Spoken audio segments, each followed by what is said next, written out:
Larry Hogan is not in a compromising mood these days. That assessment is from House Speaker Michael Bush, who recently met with the governor to try and resolve a budget impasse. 11 News reporter David Collins is live in Annapolis with more on what's at stake. David. Well, Kate, it's a clash between the governor's priorities and Democrats' priorities, and that battle is being waged in the House. This is what Governor Larry Hogan was doing the day he sent budget negotiations into a tailspin with his supplemental spending plan.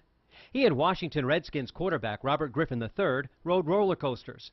They teamed up for an anti-bullying event at Six Flags. So we're cutting $1 million. The metaphor isn't lost on Democrats or education stakeholders as budget negotiations come to an abrupt halt. House Speaker Michael Bush recently met with the governor. At this stage, Dave, he really indicated that he was not interested in compromising on anything at this point. The clerk will read the next bill. The governor's bills covering everything from tax relief to charter schools have been killed, watered down, or stuck in House committees. His legislative agenda is at odds with Democratic priorities. The governor has refused to bring down the supplemental, which is $68 million for school, the commitment to state employees, which would take away their already earned raises. The governor provided a $5 million grant to stimulate interest in corporate donations to private schools. It's a variation of his tax credits to business plan, which included public schools.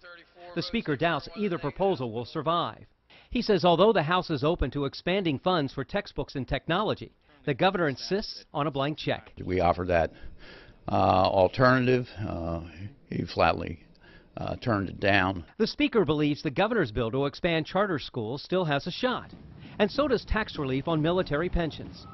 But they're not going to revive a bill providing tax relief on police, fire, and first responder pensions. The governor's bill to give personal property tax relief to small business owners passed unanimously in the Senate. But they included an amendment that forces tens of thousands of companies to undergo tax audits. The governor indicated to us yesterday that he would veto that bill if he came to his desk. The Washington Post reports during that meeting the governor was impatient, uncompromising, and at times confused about the legislative process.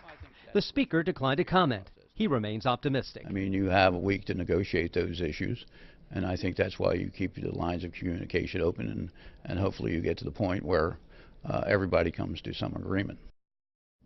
Nothing scheduled yet to resume those budget talks. Some involved in them are hoping maybe Friday to meet. Reporting live from Annapolis, David Collins, WBAL TV 11 News.